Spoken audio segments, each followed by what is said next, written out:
Bonjour et bienvenue à votre premier cours de physique à distance. Aujourd'hui, on va traiter du nouveau phénomène, de notre point de vue, du phénomène de battement. Vous remarquerez à certains moments dans cette vidéo que l'audio malheureusement fonctionnait pas très bien. Il y a certains moments où j'ai dû le laisser. Pour d'autres, ça va avoir été doublé au fur et à mesure.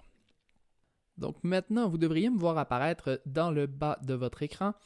Je vais être là à certains moments lorsqu'il y a besoin d'un petit peu plus d'explications verbales, mais dans l'ensemble, je vais simplement avoir les explications à l'audio. L'un des intérêts d'avoir comme ça des vidéos à distance, ça va être, par exemple, comme vous pourrez le voir aujourd'hui, le fait que je vais pouvoir un petit peu plus facilement intégrer des éléments de mon écran ou des contributions de l'ordinateur que je ne pourrais pas nécessairement bien vous montrer en classe. Donc on commence avec le battement. Le battement est un phénomène qu'on observe particulièrement en acoustique, donc c'est généralement, on va parler de battement de son. Cependant, on va voir un petit peu plus tard au courant du cours, ça existe avec plusieurs types d'ondes et plusieurs types de vibrations, à la fois mécaniques et acoustiques. Le battement a une particularité par rapport à ce qu'on a vu précédemment. Dans la plupart des exercices qu'on a couverts jusqu'à présent, on regardait les superpositions d'ondes lorsqu'on avait deux ondes qui avaient la même fréquence. À peu près tous les exercices qu'on a eus jusqu'à présent nous donnaient toujours les mêmes informations. C'était toujours deux ondes, même amplitude, même fréquence. Cette fois-ci, pour le battement, on va s'intéresser à deux ondes qui ont des fréquences différentes et plus spécifiquement, on va généralement regarder deux ondes qui ont des fréquences très proches l'une de l'autre. Donc le plan pour la capsule d'aujourd'hui, c'est de commencer en voyant ensemble un exemple de battement. On va le créer nous-mêmes à l'aide du logiciel Audacity. Ensuite, on va aller voir l'explication mathématique derrière le phénomène. On est en mesure de facilement calculer qu'est-ce qui arrive dans ce genre de situation-là, mais l'interprétation de la formule est parfois un petit peu plus complexe. Et on va terminer avec quels sont les grands éléments de matière à retenir. Vous allez voir, on a une longue démarche, mais la formule à laquelle on arrive à la fin est très très simple à utiliser. Donc pour la première partie, on va basculer vers l'interface d'Audacity. On s'en va tout de suite voir un exemple d'onde, un exemple de battement.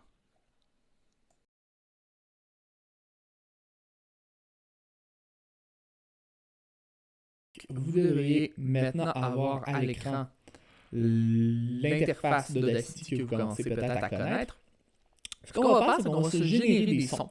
Audacity a cette possibilité-là, en plus de faire du traitement de son, ça nous permet de créer des sons relativement simples et d'ajouter des effets et tout. Donc, on va cette fois-ci créer un son purement synthétique.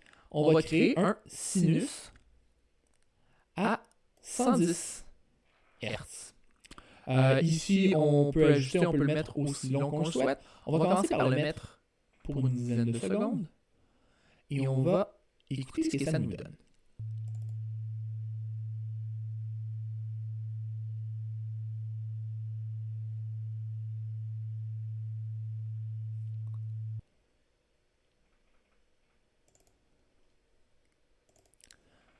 Donc, de mon côté, ça ne semble pas avoir fonctionné. Je vais juste changer ça ici, voir si je suis en mesure de l'entendre cette fois-ci. Ah! Donc, mon rendu ici fonctionne bien.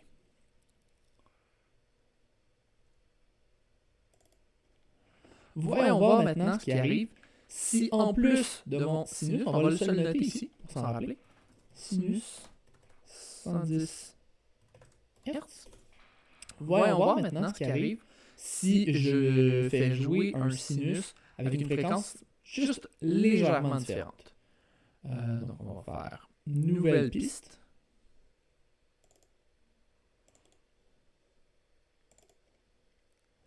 Cette fois-ci, on va mettre un sinus de 111 Hz. Donc une faible différence. 1 Hz. Si je fais jouer la pièce seule,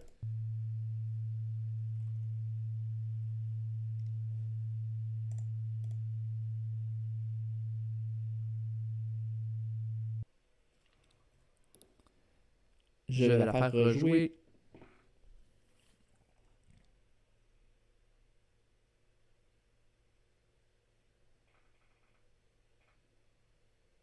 111 Hz,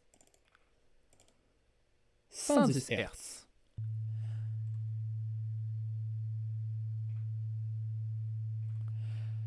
La différence entre les deux est vraiment pas importante. Par contre, à l'audio, n'importe qui n'a pas une excellente formation musicale et une oreille incroyable ne sera pas en mesure de faire la distinction entre ces deux pistes-là. Par contre, la minute où on met les deux pistes conjointement,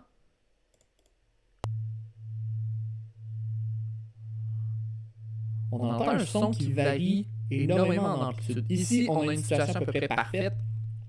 On a deux sinus vraiment bien faits qui ont la même amplitude et qui sont joués au même moment. Donc, lorsqu'on a ces deux sons-là qui sont joués, en fait, ce que l'ordinateur fait, c'est qu'il fait jouer à tous les moments la superposition des deux sons. Dans la vraie vie, c'est ce qu'on entendrait aussi. S'il y a deux instruments qui jouent côte à côte, ce qu'on entendrait, ce serait la superposition des sons produits par les deux instruments. Donc ici, on a vu ce que ça nous donne, mais il y a une belle façon de visualiser ce qui se passe lorsqu'on a deux ondes comme ça. À l'ordinateur, ce qu'on peut faire, c'est qu'on peut mixer. On peut sélectionner nos deux pistes.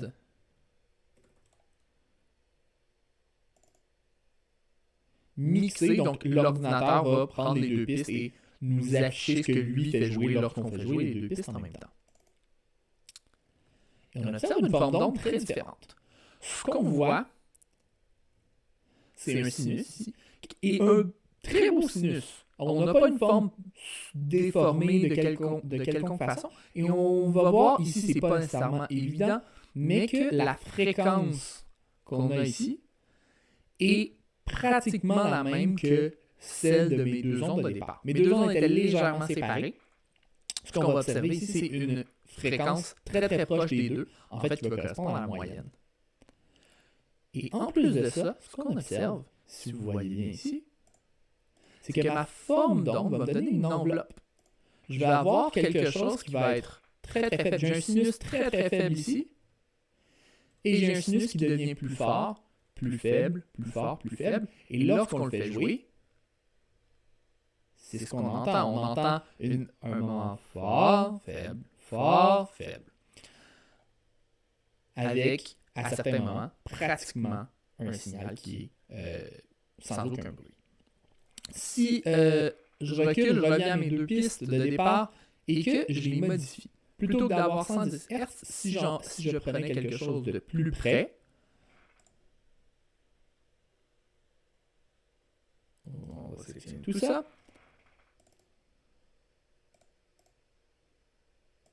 Disons qu'on prend un 110,2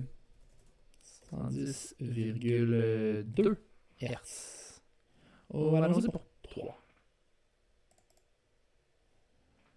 Et qu'on fait jouer les deux, on vient de ralentir le phénomène. Et cette oscillation-là, dans l'amplitude du son, c'est ça qu'on va nommer le battement. Donc, dès qu'on va avoir une modulation d'amplitude, c'est comme ça qu'on va appeler ça, le fait d'augmenter l'amplitude, de réduire l'amplitude, de l'augmenter, on va dire qu'on a modulé l'amplitude par une autre fonction qui est aussi un sinus. Allons voir maintenant ce que ça nous donne mathématiquement, cette résolution-là. Ok, donc avant de poursuivre, je voulais prendre 2 petites secondes pour insister sur quelque chose. Dans la démarche que vous allez voir dans quelques minutes, on fait l'ensemble des calculs pour le battement en considérant l'équation de la vibration et non l'équation de l'onde. Le phénomène de battement reste valide à la fois pour les ondes et pour les vibrations. Cependant, la vaste majorité du temps, ce qui va nous intéresser, c'est un battement sonore. Et les battements sonores sont perçus par notre oreille. Et ce qu'on va avoir, en fait, c'est que notre oreille n'est jamais en mesure de détecter une onde réellement. Ce que notre oreille va percevoir, ça va toujours être la vibration de l'air directement à côté du tympan. Ce n'est pas quelque chose qui est capable de mesurer, par exemple, une longueur d'onde. On est uniquement capable de déterminer la fréquence. De la même façon, lorsqu'on va avoir, quand on va parler d'effet Doppler, lorsqu'on va avoir une création d'onde, ben la création d'onde est toujours faite par une vibration. L'onde, c'est la conséquence qu'on observe dans l'espace. Donc, on va faire le calcul tout d'abord avec uniquement une vibration, mais juste garder en tête que le phénomène reste valide s'il existe pour une onde dans l'ensemble. On va maintenant aller voir en fait la résolution du numéro 14 de vos exercices. Au numéro 14, on vous donne les outils pour être en mesure de faire votre propre démonstration du phénomène de battement. On va avoir ici deux ondes, une onde Y1 et une onde Y2, qui vont se superposer. Et les deux ondes ont chacun une vibration associée. Donc ici, on va avoir la vibration Y1 et la vibration Y2 qu'on va étudier. Chacune de ces deux vibrations-là va avoir une fréquence associée, oméga 1 et oméga 2. Pour additionner nos deux sinus, on va avoir à utiliser une petite identité trigonométrique qui est indiquée ici. Donc, on remplace en utilisant directement le calcul qui nous est donné. Et on va trouver ici une nouvelle formule qui est le résultat non pas d'une addition. Au départ, on avait l'addition de deux sinus. Et le résultat, ça va être une multiplication d'un sinus et d'un cosinus.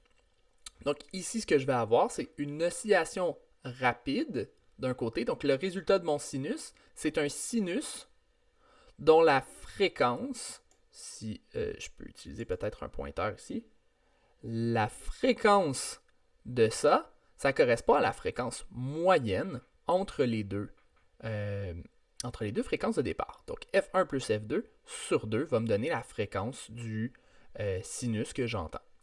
Et l'amplitude de ça va être modulée par un deuxième sinus beaucoup plus lent, donc qui correspond, lui, à une fréquence de la moitié de la différence. Mais il va falloir faire attention ici, parce que la fréquence réelle de l'onde et la fréquence perçue du battement ne seront pas la même chose. Donc ici, ce qui va nous intéresser, et là, on va faire un petit changement. On va aller regarder une calculatrice graphique. Donc ici, j'ai préparé quelques ondes. Par exemple, j'avais une onde avec une fréquence de 10 ici, avec une onde avec une fréquence de 11. Lorsque j'affiche mes deux ondes, je vois déjà une tendance. Je vois que je vais avoir des endroits où mes ondes sont en phase ici. Et nécessairement, comme mes deux ondes n'ont pas la même fréquence, à certains moments, ils vont se retrouver hors de phase. Donc, si je laisse écouler suffisamment de temps ici, je finis par me retrouver dans cette zone-ci complètement en inversion de phase. Donc, dans cette section-ci, je sais que je vais avoir une interférence destructive, alors que je sais qu'ici, je devrais avoir une interférence constructive. Lorsque je fais l'addition des deux et que je l'affiche, je peux le faire facilement ici, tout simplement en faisant la somme des deux sinus, eh bien j'observe pour vrai le résultat auquel je m'attendais, donc des zones où j'ai une amplitude beaucoup plus élevée et des zones où j'ai une amplitude beaucoup plus faible. Et je veux aller afficher là-dessus, je peux ajouter l'enveloppe. Donc ici, il y a deux façons différentes d'arriver au même résultat. On peut dire que ce que j'ai, c'est une somme de deux sinus. Ou encore, je pourrais dire, et là on va se l'écrire, que ce que j'ai, c'est le produit d'un cosinus et d'un sinus avec une fréquence moyenne, donc 10.5x. Ici, vous remarquerez, ce n'est pas la même fréquence qu'aucune de mes deux ondes de départ. Cependant, si je calcule, et là ça me l'a appelé Q fois P. Donc, pas 8, mais bien Q fois P. Ce que je vais observer, c'est la même forme d'onde. Donc, je peux avoir le produit d'un sinus et d'un cosinus, ou je peux avoir l'addition de deux sinus et le résultat est exactement le même. C'est deux façons différentes d'écrire la même chose. Cependant, l'écriture avec le produit reflète probablement mieux ce que nous on observe. Ce qu'on observe en général, et là on va revenir à notre présentation de départ. Disons, revenons à... Non, restons là en fait. Donc ici, ce que je vais observer, c'est une fréquence. Si j'avais à dire quelle est la note qui est jouée, ce que je percevrais, c'est la fréquence moyenne ici. C'est la fréquence du sinus de haute fréquence. Et ce que je vais observer, c'est que l'intensité sonore va être modulée. Et c'est ça qu'on appelle la modulation d'amplitude. Si jamais il y en a parmi vous qui ont déjà joué un petit peu avec des synthétiseurs, c'est un terme qui revient souvent. Mais au-delà de ça, c'est ça le AM de votre radio AM. La façon dont le signal est transmis jusqu'à votre radio, c'est qu'on a une fréquence porteuse, qui est la fréquence de la haute fréquence ici, et on module le signal en le multipliant avec un deuxième. Il y a des circuits électriques qui sont dédiés à faire ça dans un système de radio et qui sont dédiés à faire le calcul inverse, mais c'est la forme la plus simple de mode de transmission qu'on a pour faire pour la radio AM. Donc, on va avoir comme ça, l'amplitude cette fois-ci ne sera pas simplement un cosinus, ça va être une amplitude qui va changer dans le temps et qui va vous donner le son que vous entendez qui sort de votre radio. Mais maintenant, je veux qu'on revienne à notre onde tel qu'on l'entend. Donc, je veux qu'on prenne tout ce qu'on a vu et qu'on revienne à notre chère Audacity. Donc, revenons ici et retournons voir ce qu'on observe pour vrai lorsqu'on fait notre mixage entre les deux pistes. Donc ici, on va sélectionner la piste au complet, mixer. Et là, portez attention au curseur et à la perception que vous avez.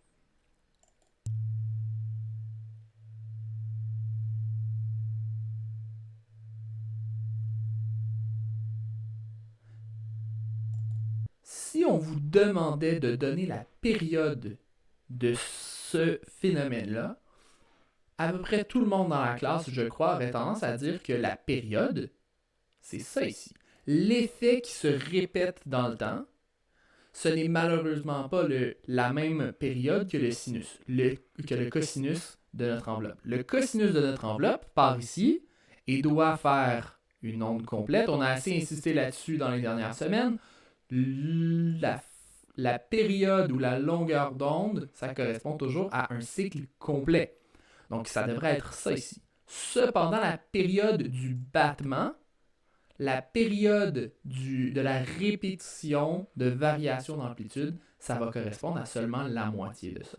Donc, c'est la raison pour laquelle le résultat auquel on va arriver à la fin, ce ne sera pas que la période,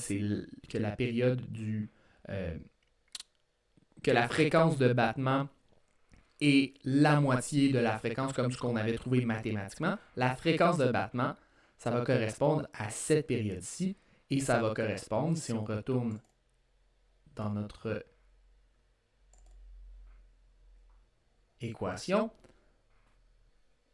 donc ça va correspondre à la différence de fréquence et non pas à la demi-différence de fréquence. Donc la fréquence de battement, et c'est le résultat le plus utile de cette section-ci, la fréquence de battement correspond simplement à la différence de deux fréquences et la fréquence du son créée par cette superposition de deux ondes de fréquences différentes-là va être la fréquence moyenne des deux. Donc ce qu'on a, c'est une fréquence moyenne modulée avec un battement qui correspond à la différence de fréquence. Cependant, et j'en glissais un mot au départ, là on a parlé beaucoup de fréquences et de vibrations.